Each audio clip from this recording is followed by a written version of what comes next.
सहयोग किए, लेकिन थोड़ी सी चूक नज़र आ रही है मुझे। माइक नहीं है, लेकिन इंशाअल्लाह आवाज़ इतनी बुलंद करेंगे यहीं से कि कोई माइक की ज़रूरत नहीं पड़ेगी। लेकिन उसके लिए आपको एक काम करना होगा, मेरा साथ देना होगा, डिसिप्लिन मेंटेन करके आपको आवाज़ नहीं करना। अगर आप इसी तरह से खामोशी के साथ रहेंगे तो यकीनन तौर पे हमारे जितने भी यहाँ के टीचर्स हैं या कुछ हमारे जो गेस्ट बाहरी आए हुए हैं, हमारे दोस्त आए हुए हैं, वो लोग जो भी मैसेज आपको कन्वे करना चाहेंगे वो आप तक पहुंच जाएगा। तो इसी बात के साथ कि ये 2025 और 26 का रिजल्ट डिस्ट्रीब्यूशन वीर अब्दुल हमीद इंटर कॉलेज के रिगार्डिंग में कुछ आपको बातें बता दूं। ये विद्यालय 2001 में इस्टेब्लिश हुआ। 2001 में विद्यालय को इस्टेब्लिश किया गया। विद्यालय की नींव जब पड़ी तो इस चीज़ को किसी एक का कोई योगदान नहीं है, गांव के तमाम लोगों ने इसमें चढ़ बढ़ कर हिस्सा लिया और ये सोच बनाई कि हम अपने बच्चों को अच्छी से अच्छी तालीम देंगे। किसी तरह का कोई बिजनेस का पर्पज़ नहीं होगा हमारा, हमको सिर्फ बच्चों को ऐसी तालीम देना है कि वो आगे चलकर इंजीनियर बने, डॉक्टर बने, यूपीएससी क्रैक करें और नाम रोशन करें, गांव का नाम रोशन करें, अपनी कौम का नाम रोशन करें और अपने परिवार का भी नाम रोशन करें। इस कड़ी में बहुत सी लाइन है। लोग कहते हैं hard work is key to success, where there is a will there is a way, जहाँ चाह वहाँ राह। सही है, सब सही है, लेकिन इन सब में केवल टीचर्स अपनी अगर मेहनत करेगा और गार्जियन उसको इग्नोर करेगा तो फिर बात नहीं बनेगी। क्योंकि हमेशा से आप देख लीजिए कि जो प्रॉपर बैलेंस होता है बिटवीन टीचर एंड टॉट, यानी जो स्टूडेंट है और एक अध्यापक, उनके बीच जब अच्छी ट्यूनिंग होती है तो वो बच्चे ज़्यादा तरक्की करते हैं। उसी तरह से मेरा मानना है कि आज इस मौके पर जो हम लोगों ने ये प्रोग्राम ऑर्गेनाइज किया है, एनुअल फंक्शन, एनुअल रिजल्ट के तौर पर, ये हमारा मकसद है कि हम ये पीटीएम क्यों कर रहे हैं। ये पेरेंट्स टीचर्स मीटिंग का क्या मतलब है, आज आप मुझे बताइए। पेरेंट टीचर्स मीटिंग का मतलब यही है कि हम आपको आपके बच्चों का रिपोर्टिंग कार्ड देंगे और आप जो है अगर कुछ कमी है, कहीं कोई चूक है विद्यालय से या कहीं पढ़ाई में कोई कमी है, तो आप भी अपनी शिकायत, अपनी कंप्लेन अच्छे से, कोई बिना किसी हिचक के, बिना किसी हेजिटेशन के आप अपनी कंप्लेन दर्ज करेंगे। इसलिए हम पीटीएम कराते हैं ताकि हम आपको बता सकें कि साल भर में हमने आपके बच्चे को क्या सिखाया, उसका कितना लर्निंग हुआ, कितना उसने अधिगम किया, कितनी तरक्की की, क्या चीज़ें, क्या कमी रही। आज हमारे टीचरों ने, यकीन मानिए, मैं समझता हूं कि तकरीबन 15 दिन से लगातार पूरी तरह से ऑब्जर्वेशन किया गया कि एक बच्चे के ऊपर। यकीनन तौर पे बहुत ज़्यादा संख्या नहीं हमारी है, लेकिन हमने ये सोचने का काम किया है कि अगर कम ही बच्चे होंगे, लेकिन उन कम बच्चों पर अगर हम पूरी नज़र, पैनी नज़र से अगर उनकी पूरी तरह से उनके हॉलिस्टिक डेवलपमेंट के बारे में अगर करेंगे, हॉलिस्टिक वर्ड है, हॉलिस्टिक डेवलपमेंट के बारे में बात करेंगे, यानी उसका चहुमुखी विकास करेंगे, उसका हम सर्वांगीण विकास करेंगे, चाहे वो उसका मेंटल लेवल हो, चाहे वो फिजिकल हो, चाहे उसके डिसिप्लिन की बात हो, चाहे उसके कैरेक्टर को लेके हो। जब सब पर हमारी बारीकी नज़र रहेगी तो यकीनन तौर पर आने वाले वक्त में ये बच्चा आपका जो है एक बहुत मजबूत, एक बहुत बड़ी ताकत बन के उभरेगा, जो इस समाज को आईना दिखाने का काम करेगा। इस कड़ी में now I am going to declare 2016 result in Veer Abdul Hamid inter college. जैसा कि यहाँ पे आए हुए मेरे बड़े भाई जनाब शकील अहमद साहब और भी तमाम गार्जियन आए हुए हैं। मैं देख रहा हूँ जनाब फुरकान अहमद साहब, शहजाद अहमद साहब, सलीम भाई भी आए हुए हैं, जनाब अबुल खैर साहब और भी यहाँ पे सुबहान साहब, शमशाद साहब, तमाम गार्जियन आए हुए हैं जिनका मैं तहे दिल से शुक्रिया अदा करता हूँ।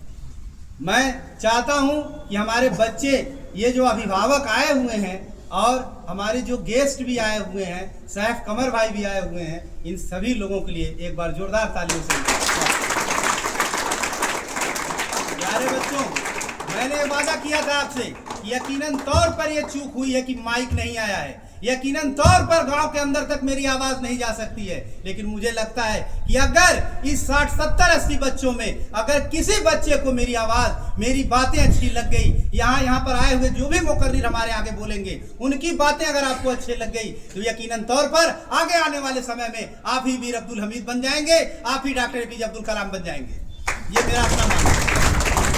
तो इस एहसास कमतरी का शिकार नहीं होना है कि हमारे इस स्कूल, इस विद्यालय में क्यों कोई लाइट लाउडर नहीं आया, क्यों कोई रैंक होल्डर बनाया नहीं गया स्टेज। मैं कह रहा हूं कि आज आप यहीं से उठिए, यहीं से एक सोच बना लीजिए। ये चमचमाती ट्रॉफियां, ये प्रोग्रेसिव कार्ड आपका किस लिए बनाया गया है? इसीलिए कि आपका हॉलिस्टिक डेवलपमेंट हमको दिखे।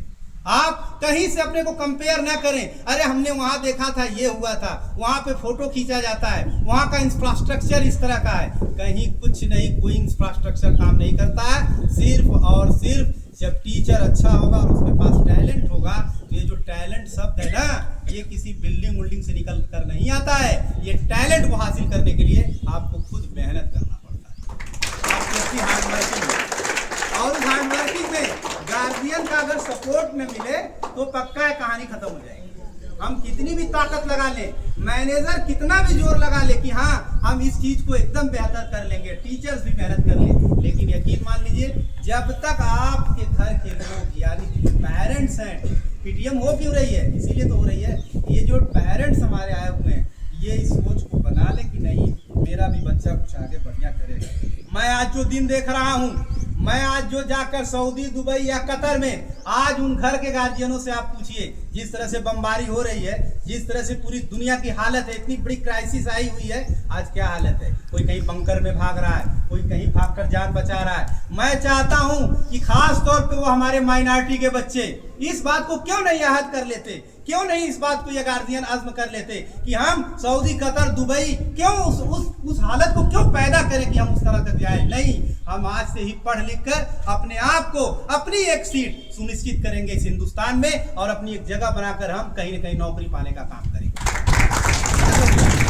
वहाँ की लाल बालू खाना, अपने आप को जलाना उस रेगिस्तान में, उसके बाद बमबारी हो रही है, सता रहा है, घर के लोग टेंशन में पड़े हैं कि कहीं कोई मिसाइल न गिर जाए, कहीं किसी कंपनी पे न गिर जाए, कहीं हमारे घर का कोई न चला जाए। कितनी बड़ी आपदा, आप जरा सोचिए।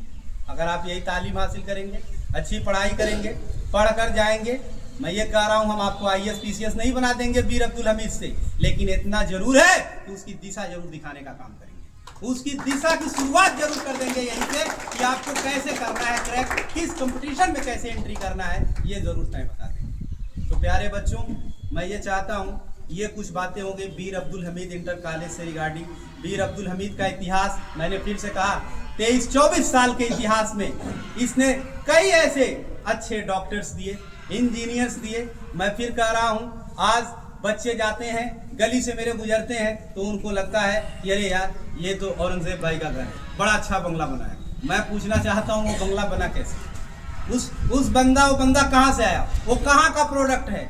वो यही आपके मीर अब्दुल हमीद इंटर कॉलेज का प्रोडक्ट है। आज जो भी डॉक्टर बैठे हुए हैं, बहुत से डॉक्टर ऐसे हैं जो हमारे इसी कॉलेज से पढ़कर जाकर उन्होंने जो है अपनी पोजीशन हासिल। यहीं के एक अजीत सिंह बता रहे थे कि यहीं का एक प्रोडक्ट SI हो गया, दरोगा हो गया लड़का। तो मीर अब्दुल हमीद को लाइटली लेने का काम न करें। मैं बार बार कह रहा हूँ, कुछ कमियां जरूर नहीं है, प्रबंधक जी ने भी एक्सेप्ट किया कि कुछ कमियां बिल्कुल जरूर नहीं है।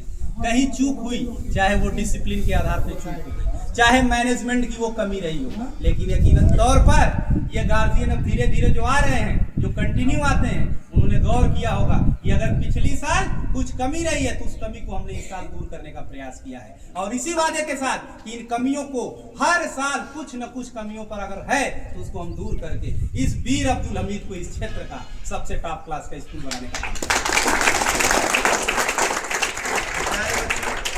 इस रिजल्ट को लेकर मैं चाहूंगा कि इस प्रोग्राम, ये मीर अब्दुल हमीद से कुछ जुड़ी बातें थी जो आपको जानना बहुत ज़रूरी था। मैंने बताया इसका इतिहास कि कितने डॉक्टर, इंजीनियर और कितने अच्छे अच्छे बच्चों को यहीं से यहाँ के प्रोडक्ट निकले।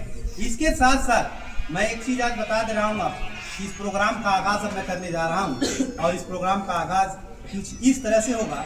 मोहम्मद आतिफ सन ऑफ मुश्ताक अहमद, बराए मेहरबानी करके वो आए यहाँ पे स्टेज पे और यहीं से अपनी नाते पाक पेश करें। इनके लिए तालियां।